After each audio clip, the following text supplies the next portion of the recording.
Hello everyone, आप सबका स्वागत है मेरे यूट्यूब चैनल लर्न आइडिया में। आज का जो हमारा टॉपिक है डीआरडीओ सप्टम 10 fitter theory mock test number 13। तो इसके पहले भी हमने मॉक टेस्ट 1 से लेकर 12 तक सॉल्व करके दिया है, जो आपको डिस्क्रिप्शन पे या फिर मेरे चैनल पे मिल जाएगा, जहाँ से आप चेक कर सकते हैं। और हर एक पार्ट के पीडीएफ का लिंक भी आपको डिस्क्रिप्शन में मिल जाएगा। और इसी तरह के रेगुलर क्लास के वीडियो के लिए मेरे चैनल को सब्सक्राइब करके बेल आइकन को दबाएं, ताकि मेरे वीडियो की नोटिफिकेशन आपको टाइम पर मिलते रहे। और कोई भी टॉपिक में अगर कुछ डाउट रहे तो हमें कमेंट बॉक्स में कमेंट करके पूछ सकते हैं। और वीडियो अच्छी लगी तो हमारे चैनल को सब्सक्राइब करें, शेयर करें और लाइक जरूर करें। तो स्टार्ट करते हैं आज का जो हमारा वीडियो है, fitter theory mock test number 13। तो सबसे पहला क्वेश्चन है, which bearing is used in the limited space. मतलब सीमित स्थान में किस बेरिंग का उपयोग किया जाता है। जहां पर ज्यादा स्पेस नहीं होता है उस जगह पर कौन से टाइप के बेरिंग का उपयोग किया जाता है, यही क्वेश्चन में पूछा है। तो इसके लिए पहला ऑप्शन है निडल बेरिंग, दूसरा थ्रस्ट बॉल बेरिंग, तीसरा टेपर रोलर बेरिंग और चौथा ऑप्शन है एंगुलर कॉन्टैक्ट बॉल बेरिंग। तो जैसे क्वेश्चन में पूछा गया था कि सीमित स्थान में किस प्रकार का बेरिंग का उपयोग किया जाता है, तो इसका जो सही आंसर है option number A, needle bearing. Next question, which bearing loading is at right angle to the bearing axis. कौन से बेरिंग में लोडिंग बेरिंग के अक्ष के समकोण पर होता है, यही क्वेश्चन ने पूछा है। तो इसके लिए पहला ऑप्शन है थ्रस्ट बेरिंग, दूसरा जनरल बेरिंग, तीसरा सॉलिड बेरिंग और चौथा है स्प्लिट बेरिंग। तो जैसे क्वेश्चन में पूछा था, कौन से बेरिंग में लोडिंग बेरिंग अक्ष के समांतर पर होता है। अक्ष मतलब इसके सेंटर, एक्सिस के सेंटर पर समकोण में होता है बेरिंग के लोड। तो इसका जो सही आंसर है option number B, journal bearing. Next question, which part of ball bearing do not rotate along the bearing assembly. Ball bearing का कौन सा भाग बेरिंग असेंबली के साथ नहीं घूमता है। जैसे हम कोई भी बेरिंग को शाफ्ट के ऊपर लगाते हैं, तो जब मशीन चालू ऑन करते हैं तो बेरिंग का कौन सा भाग शाफ्ट के साथ या फिर असेंबली के साथ नहीं घूमता है, यही क्वेश्चन है पूछा है। तो इसके लिए पहला ऑप्शन है बॉल केज, दूसरा इनर रेस, तीसरा आउटर रेस और चौथा है रोलिंग एलिमेंट। तो जैसे क्वेश्चन में पूछा गया कि बॉल बेरिंग का कौन सा भाग बेरिंग असेंबली के साथ नहीं घूमता है, तो इसका जो सही आंसर है option number C, outer race. Outer race मतलब बेरिंग का आउटर वाला डायमीटर, जो आउटर रेस होता है वो असेंबली के साथ नहीं घूमता है।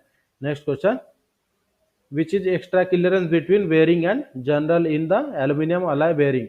एल्यूमिनियम मिश्र धातु बेरिंग में बेरिंग और जनरल के बीच अतिरिक्त निकासी क्यों रखा जाता है, मतलब क्लियरेंस क्यों रखा जाता है, यही क्वेश्चन में पूछा है। तो इसके लिए पहला ऑप्शन है to allow lubricant to flow freely, मतलब लुब्रिकेशन के लिए ताकि बेरिंग फ्रीली घूम सके। या फिर दूसरा ऑप्शन है टू ओवरकम लाइनर एक्सपेंशन, तीसरा ऑप्शन है टू ओवरकम कॉफिशिएंट एक्सपांशन और चौथा ऑप्शन है to overcome high thermal expansion. तो जैसे क्वेश्चन में पूछा गया कि एल्यूमिनियम मिश्र धातु बेरिंग में बेरिंग और जनरल के बीच अतिरिक्त क्लियरेंस क्यों रखा जाता है, तो इसका जो सही आंसर है option number A, to allow lubrication lubricant to flow freely, मतलब लुब्रिकेशन के लिए जगह रखा जाता है जो फ्रीली घूम सके। Next question, which types of bearing has provision for wear adjustment. किस प्रकार के बेरिंग में वियर एडजस्टमेंट का प्रावधान होता है, मतलब प्रबंधन होता है। वियर मतलब घिसने घिसने का, एडजस्टमेंट मतलब जो बेरिंग हम लगाते तो उसमें अगर कोई पार्ट को टच हो रहा है या फिर जो किसी पार्ट से अगर घिस रहा है तो उसमें एडजस्टमेंट के लिए कौन से बेरिंग में जगह रखा जाता है, यही क्वेश्चन में पूछा है। तो इसके लिए पहला ऑप्शन है एडजस्टेबल स्लाइड बेरिंग, दूसरा थ्रस्ट बॉल बेरिंग, तीसरा टेपर रोलर बेरिंग और चौथा है सेल्फ अलाइ बुश बेरिंग। तो जैसे क्वेश्चन में पूछा गया है कि किस प्रकार के बेरिंग में वियर एडजस्टमेंट का प्रबंधन होता है, तो इसका जो सही आंसर है option number A, adjustable slide bearing. Next question, what is the types of key. तो स्क्रीन पर आपको एक डायग्राम दिखाई दे रहा है जिसमें ये वाले भाग, ये हमारा एक की है, तो ये कौन से टाइप का की है ये हमें पहचानना है, या फिर इस की का नाम क्या है। तो इसके लिए पहला ऑप्शन है फीदर की, दूसरा जिब हेड की, तीसरा वुड ट्रूप की और चौथा है फ्लैट सैडल की। तो जो स्क्रीन पर आपको की दिखाई दे रहा है तो इसे बोला जाता है option number C, Woodruff key. इसी तरह के वीडियो की नोटिफिकेशन के लिए मेरे चैनल को सब्सक्राइब करें और बेल आइकन को दबाएं, ताकि मेरे वीडियो की नोटिफिकेशन आपको टाइम पर मिलती रहे। Next question, how can bouncing up roller element be avoided in the bearing assembly. Bearing assembly में रोलिंग तत्वों के बाउंसिंग से कैसे बचा जा सकता है, मतलब जैसे क्वेश्चन में पूछा गया कि बेरिंग असेंबली में रोलिंग जो एलिमेंट होते हैं वो बाउंस ना हो, इसके लिए किस प्रकार का एडजस्टमेंट हम या फिर कौन से इसकी वजह से हम एडजस्ट बाउंस ना हो इसका कारण बनता है। तो इसके लिए पहला ऑप्शन है बॉल केज, दूसरा बाय ग्रुप्स, तीसरा बाय आउटर रेस और चौथा बाय इनर रेस। तो जैसे क्वेश्चन में पूछा गया है कि बेरिंग असेंबली में रोलिंग तत्वों के बाउंसिंग से किस तरह से बचा जा सकता है, तो इसका जो सही आंसर है option number A by cage. Next question, what is the angle of deviation provided on elbows and bend in pipe work. Pipe के कामों में एल्बो और मोड़ पर दिए गए विचलन का कोण क्या होता है। जैसे क्वेश्चन में पूछा गया है कि इसे इस तरह भी पढ़ सकते हैं, जो पाइप पाइप फिटिंग के हम काम करते हैं तो उसमें एल्बो और बेंड का एंगल कितना होता है, यही क्वेश्चन में पूछा है। तो इसके लिए पहला ऑप्शन है 90 डिग्री एंड 45 डिग्री, दूसरा ऑप्शन है 30 डिग्री एंड 60 डिग्री, तीसरा ऑप्शन 20 डिग्री एंड 40 डिग्री और चौथा ऑप्शन है 60 डिग्री एंड 45 डिग्री। जैसे क्वेश्चन में पूछा गया है कि पाइप फिटिंग के कामों में एल्बो और बेंड का एंगल कितना होता है, तो इसका जो सही आंसर है ऑप्शन नंबर ए 90 डिग्री और 45 degree. Next question, what is the name of the pipe fitting tools. तो पाइप फिटिंग एसेसरीज का एक डायग्राम आपको स्क्रीन पर दिखाई दे रहा है, तो इसका नाम क्या है ये हमें पहचानना है, फिर इसे कौन से पाइप फिटिंग एसेसरीज बोला जाता है। तो इसके लिए पहला ऑप्शन है 45 डिग्री एल्बो, दूसरा टी जॉइंट पाइप, तीसरा शॉर्ट रेडियस एल्बो और चौथा है long radius elbow.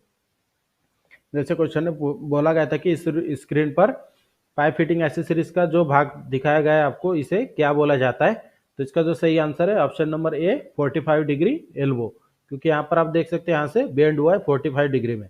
Next question, how dose the water flow from the valve around the stuffing box. Stuffing box के पास लगे वाल्व से पानी के बहाव को कैसे रोका जा सकता है, जो क्वेश्चन में पूछा है। तो इसके लिए पहला ऑप्शन है रिप्लेस द स्पिंडल, मतलब स्पिंडल को चेंज करके इसे ठीक किया जा सकता है, या फिर टाइट द बोनट, बोनट को टाइट करके, या फिर टाइटन द हैंडविल, या फिर हैंडविल को टाइट करके, या फिर चौथा ऑप्शन है packing with asbestos hemp, asbestos hemp की पैकिंग देकर पानी को रोक सकते हैं।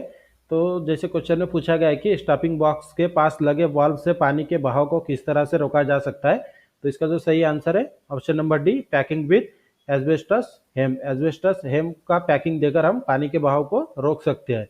Next question, what is the position of eccentric reducer used in pipeline. Pipeline में प्रयुक्त रेड्यूसर, इक्सेंट्रिक रेड्यूसर की स्थिति क्या होती है, जो क्वेश्चन में पूछा गया है। तो इसके लिए पहला ऑप्शन है वर्टिकल पोजीशन, दूसरा एंगुलर पोजीशन, तीसरा रेडियस पोजीशन और चौथा हॉरिजॉन्टल पोजीशन। तो जैसे क्वेश्चन में पूछा गया है कि पाइपलाइन में इक्सेंट्रिक रेड्यूसर की स्थिति क्या होती है, तो इसका जो सही आंसर है option number D horizontal position. Next question, what is the name of the pipe fitting accessories tools. तो स्क्रीन पर आपको एक पाइप फिटिंग एसेसरीज का टूल दिखाई दे रहा है, तो इसे क्या बोला जाता है, इसे कौन से नाम से जाना जाता है, यह हमें पहचानना है। तो इसके लिए पहला ऑप्शन है टी जॉइंट, दूसरा एक्सेंट्रिक रेड्यूसर, तीसरा रेड्यूसर टी जॉइंट और चौथा है कॉन्सेंट्रिक रेड्यूसर। तो जो आपको स्क्रीन पर पाइप एसेसरीज का टूल दिखाई दे रहा है, तो इसका जो नाम है option number A T joint. T joint क्यों, यहाँ पर आप देख सकते हैं टी आकार में 3 पाइप को यहाँ पर फिट किया गया है जिसका आकार बनता है टी, इसलिए इसका नाम दिया है T joint. Next question, what is the remedial measure to stop the dripping of water from household tap even after firmly closed. घरेलू नल से पानी को मजबूती से बंद करने के बाद भी पानी टपकने को कैसे रोकने का उपाय क्या है। तो जैसे क्वेश्चन में पूछा गया है, तो इसके लिए पहला ऑप्शन है रिप्लेस द टैप, मतलब टैप को चेंज करके, दूसरा वॉशर को चेंज करके, तीसरा स्पिंडल को नया स्पिंडल लगाकर, या फिर चौथा स्टफिंग बॉक्स को टाइट करके। तो जैसे क्वेश्चन में पूछा गया है कि घरेलू नल से पानी को मजबूती से बंद करने के बाद भी पानी टपकता है तो उसे किस तरह से रोका जा सकता है। तो इसका जो सही आंसर है option number be replace washer, washer को चेंज करके हम पानी के बहाव को रोक सकते हैं। Next question, what is the name of the pipe fitting accessories. तो स्क्रीन पर आपको एक पाइप फिटिंग एसेसरीज का टूल दिखाई दे रहा है, इसे कौन से नाम से जाना जाता है। तो यहाँ पर ध्यान में रखें कि ये जो पाइप फिटिंग एसेसरीज है, इस बीच वाले भाग को ही पाइप फिटिंग एसेसरीज है, बाकी 2 साइड में 2 पाइप लगे हैं। तो इसे कौन सा टूल बोला जाता है ये हमें पहचानना है। इसके लिए पहला ऑप्शन है कपलिंग, दूसरा लॉन्ग निप्पल, तीसरा एक्सेंट्रिक रेड्यूसर और चौथा कॉन्सेंट्रिक रेड्यूसर। तो जैसे स्क्रीन पर आपको पाइप फिटिंग एसेसरीज का एक पार्ट दिखाई दे रहा है, तो इसको बोला जाता है option number C eccentric reducer. Eccentric क्यों? क्योंकि यहाँ पर आप देख सकते हैं यहाँ से इसका डायमीटर कम हो गया है, इस वाले भाग का डायमीटर ज़्यादा है और इस वाले भाग का डायमीटर कम है, तो ऐसे वाले भाग को क्या बोला जाता है? इक्सेंट्रिक। और इक्सेंट्रिक रेड्यूसर दो प्रकार के होते हैं, कॉन्सेंट्रिक और इक्सेंट्रिक। जो रेड्यूसर होते हैं उसके दो प्रकार, अगर कॉन्सेंट्रिक रहा तो सीधे एक लाइन में होता है, लेकिन ये इक्सेंट्रिक है तो इसलिए यहाँ से आप देख सकते हैं बेंड हुआ है। Next question, how are pipes classified? Pipe को कैसे वर्गीकृत किया जा सकता है या फिर किया जाता है? इसके लिए पहला ऑप्शन यूजेस के हिसाब से, दूसरा पाइप के कलर के हिसाब से, तीसरा पाइप के आकार के हिसाब से, या फिर पाइप के मटेरियल के हिसाब से। पाइप को अगर हमें वर्गीकृत करना है तो किस तरह से किया जाता है, जैसे क्वेश्चन में पूछा गया था, तो इसका जो सही आंसर है ऑप्शन नंबर डी, पाइप के मटेरियल के हिसाब से हम पाइप का क्लासिफिकेशन करते हैं। Next question, which standard pipe fitting is use to close a pipe line having internal thread? Internal thread वाली पाइप लाइन को बंद करने के लिए किस मानक पाइप फिटिंग का उपयोग किया जाता है? जैसे मान लीजिए कि कोई पाइप के इंटरनल थ्रेड कटे हुए हैं, अगर उसको हमें अगर बंद करना है तो उस समय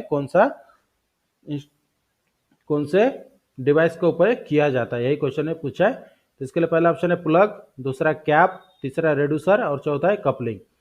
तो जैसे क्वेश्चन में पूछा गया है कि इंटरनल थ्रेड वाले पाइप लाइन को किस तरह से बंद किया जाता है, कौन से डिवाइस का उपयोग करके, तो इसका जो सही आंसर है option number A, plug. Next question, which types of wrench is used for a more than 50 mm diameter pipe to tight with heavy gripping? 50 millimetre से अधिक व्यास के पाइप के लिए किस प्रकार के रेंच का उपयोग किया जाता है जो भारी पकड़ के साथ बहुत तंग होता है? मतलब जैसे क्वेश्चन में पूछा गया है कि अगर कोई पाइप का डायमीटर 50 मिलीमीटर से ज़्यादा है और उसे हमें टाइट करना है हैवी ग्रिपिंग के साथ, तो उस समय कौन से रेंच का उपयोग किया जाता है? तो इसके लिए पहला ऑप्शन है स्ट्रैप रेंज, दूसरा फुटप्रिंट रेंज, तीसरा चेन पाइप रेंज और चौथा है स्टीलस पाइप रेंज। तो जैसे क्वेश्चन में पूछा गया था कि 50 मिलीमीटर के ऊपर के डायमीटर के अगर पाइप को हमें टाइट करना है ज़्यादा ग्रिपिंग के साथ, तो उस समय कौन से रेंज का उपयोग किया जाता है? तो इसका जो सही आंसर है option number C, chain pipe wrench. Next question, what is the name of the part mark X in pipe joint? Pipe joint में जो एक्स के रूप में दिखाया गया भाग है उसे क्या बोला जाता है, यही क्वेश्चन ने पूछा है। तो इसके लिए पहला ऑप्शन है आउटर पाइप, दूसरा हेम पैकिंग, तीसरा टेपर्ड मेल थ्रेड और चौथा है पैरेलल फीमेल थ्रेड। तो यहाँ स्क्रीन पर आपको देख सकते हैं पाइप फिटिंग में एक्स के रूप में इस भाग को दिखाया गया है, तो इसे क्या बोला जाता है? तो इसका जो सही आंसर है option number B, hemp packing.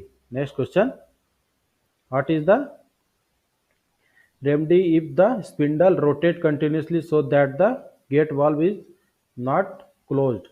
अगर स्पिंडल लगातार घूमता रहे ताकि गेट वाल्व बंद ना हो जाए तो उसके ऊपर क्या उपाय कर सकते हैं? जैसे क्वेश्चन में पूछा गया है कि गेट वाल्व का अगर स्पिंडल हम कंटिन्यू घुमा रहे फिर भी वो टाइट नहीं हो रहा है, तो इसके ऊपर क्या उपाय कर सकते हैं हम? तो इसके लिए पहला ऑप्शन है रिप्लेस द वाल्व को चेंज करके, दूसरा टाइट द ग्लैंड नट को टाइट करके, तीसरा ऑप्शन है replace the worn out part और चौथा ऑप्शन है रिन्यू द ग्लैंड पैकिंग, या फिर ग्लैंड पैकिंग को रिन्यू करके हम बंद कर सकते हैं। तो जैसे क्वेश्चन में पूछा गया था कि जो गेट वाल्व है इसकी स्पिंडल को हम कंटिन्यू घुमाने के बाद भी वो बंद नहीं होता है, तो इसका उपाय क्या है? तो इसका जो सही आंसर है option number C, replace the worn out part. Next question, which types of pipe joint take a branch at 90 degree? किस प्रकार का पाइप जोड़ 90 डिग्री पर एक शाखा लेता है, यही क्वेश्चन में पूछा गया है कि कौन से पाइप जॉइंट के सहायता से हम 90 डिग्री में पाइपलाइन को मोड़ सकते हैं? तो इसके लिए पहला ऑप्शन है कपलिंग, दूसरा टी ब्रांच, तीसरा एक्सेंट्रिक रेड्यूसर, चौथा कॉन्सेंट्रिक रेड्यूसर। तो जैसे क्वेश्चन में पूछा गया था कि पाइप जॉइंट को 90 डिग्री में अगर मोड़ना है हमें तो उस समय किसका उपयोग किया जाता है? तो इसका जो सही आंसर है option number B, T branch. यहाँ पर आप देख सकते हैं इसमें कोई बेंड या फिर एल्बो का नाम नहीं दिया, इसलिए इसका नाम आता है टी ब्रांच, सही आंसर है। क्योंकि हम 90 डिग्री में बेंड या फिर एल्बो से भी 90 डिग्री में पाइपलाइन को मोड़ सकते हैं, लेकिन ऑप्शन में नहीं दिया, इसलिए इसका जो ऑप्शन दिया है टी ब्रांच की सहायता से भी हम 90 डिग्री में पाइपलाइन को मोड़ सकते हैं। Next question, is the name of the part mark x? तो यहाँ पर आपको एक वाल्व का डिसेंबली किया हुआ भाग दिखाई दे रहा है जिसमें एक्स के रूप में इस पार्ट को दिखाया गया है तो इस पार्ट का नाम क्या है ये हमें पहचानना है। तो इसके लिए पहला ऑप्शन है बोनट, दूसरा पैकिंग, तीसरा ग्लैंड नट और चौथा है शाफ्ट और स्पिंडल। तो यहाँ पर एक बल्ब का जो डिसेंबली किया हुआ भाग दिखाई दे रहा है जिसमें एक्स के रूप में दिखाए गए पार्ट को बोला जाता है ऑप्शन नंबर डी शाफ्ट और स्पिंडल। ये हमारा बीच वाला भाग जो एक्स के रूप में दिखाया गया है इसे बोला जाता है शाफ्ट या फिर spindle. Next question, what is the name of the plumber tool to assemble और disassemble pipe of 50 mm to 150 mm diameter. 50 से 150 मिलीमीटर के पाइप को अगर हमें असेंबल करना है तो उस समय कौन से टूल का उपयोग किया जाता है प्लम्बिंग में, जैसे क्वेश्चन ने पूछा है। जिसके लिए पहला ऑप्शन है स्ट्रैप रेंज, दूसरा चेन पाइप रेंज, तीसरा स्टीलसन पाइप रेंज और चौथा है फुटप्रिंट पाइप रेंज। तो जैसे क्वेश्चन में पूछा गया है कि 50 से 150 mm तक के पाइप के डायमीटर को अगर हमें प्लम्बिंग टूल के साथ असेंबल करना है तो उस समय कौन से रेंज का उपयोग किया जाता है। तो इसका जो सही आंसर है option number B chain pipe wrench. Next question, what is the name of the pipeline assemble. Pipeline assembly diagram में ये जो आपको सिंबल दिखाई दे रहा है इस सिंबल का मीनिंग क्या होता है, फिर ये कौन से नाम से जाना जाता है इस सिंबल को। तो इसके लिए पहला ऑप्शन है सॉकेट, दूसरा प्लग और कैप, तीसरा यूनियन स्क्रू और चौथा reducer concentric.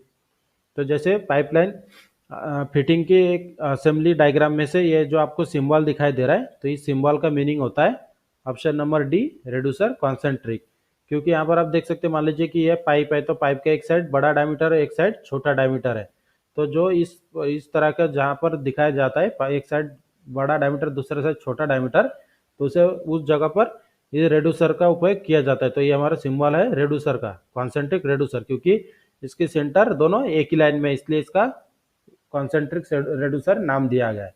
Next question, which valve is use to permit fluid flow in one direction only. केवल एक दिशा में द्रव प्रवाह की अनुमति देने के लिए किस वाल्व का उपयोग किया जाता है। जैसे क्वेश्चन में पूछा गया है कि पानी के बहाव को सिर्फ एक ही दिशा में हमें बहाव देना है तो उस समय कौन से वाल्व का उपयोग किया जाता है। तो इसके लिए पहला ऑप्शन है प्लग कॉक, दूसरा नीडल वाल्व, तीसरा नॉन रिटर्न वाल्व और चौथा है प्रेशर रेगुलेटर वाल्व।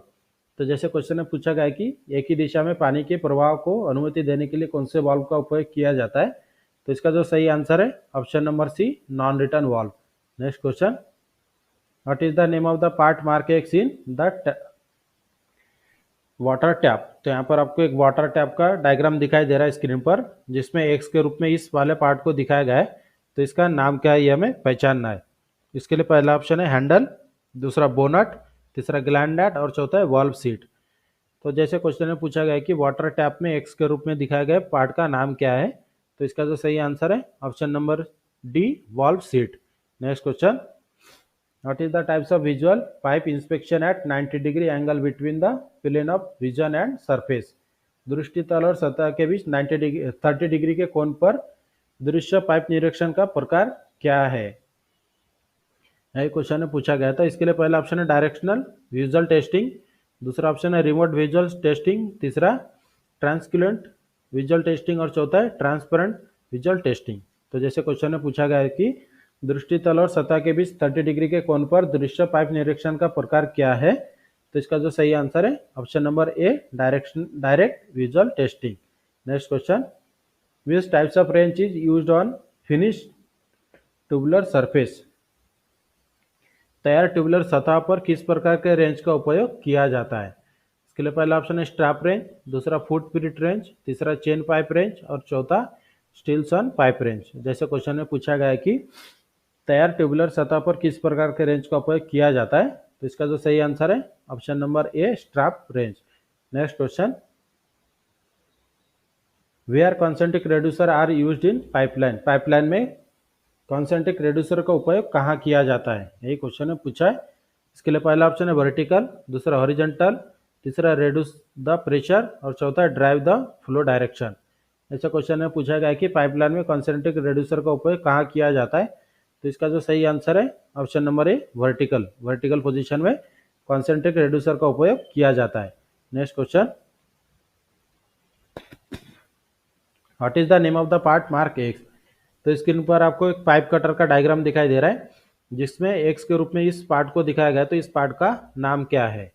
इसके लिए पहला ऑप्शन है कटर व्हील, दूसरा एडजस्टिंग स्क्रू, तीसरा गाइड रोलर और चौथा है हैंड लीवर। तो जैसे पाइप कटर का डायग्राम दिखाया गया है और इसमें एक्स के रूप में इस पार्ट को दिखाया गया है, तो इसका नाम है ऑप्शन नंबर ए कटर व्हील। ये जो आप देख सकते हैं कटर व्हील है और दो रोलर लगे हैं, इसे बोला जाता है guide roller. Next question, what is the capacity of the pipe vise to hold pipe diameter in mm? पाइप के व्यास को मिलीमीटर में रखने के लिए पाइप वाइज की क्षमता क्या होती है? क्वेश्चन को हम इस तरह से भी पढ़ सकते हैं कि पाइप वाइज में सबसे बड़े से बड़ा डायमीटर कितने mm का बांधा जा सकता है। तो इसके लिए पहला ऑप्शन है 68 mm, दूसरा 65 mm, तीसरा 200 mm और चौथा ऑप्शन है 72 mm। जैसे क्वेश्चन में पूछा गया था कि पाइप वाइज में सबसे बड़े से बड़े डायमीटर हम कितने mm का होल्ड कर सकते हैं, तो इसका जो सही आंसर है ऑप्शन नंबर सी 200 मिलीमीटर। इस तरह से आज के हम फीटर थ्योरी मॉक टेस्ट के क्लास में 30 क्वेश्चन इंपॉर्टेंट सॉल्व करके दिया है। और इसी तरह के रेगुलर क्लास के लिए मेरे चैनल को सब्सक्राइब करें और बेल आइकन को दबाएं ताकि मेरे वीडियो की नोटिफिकेशन आपको टाइम पर मिलते रहे।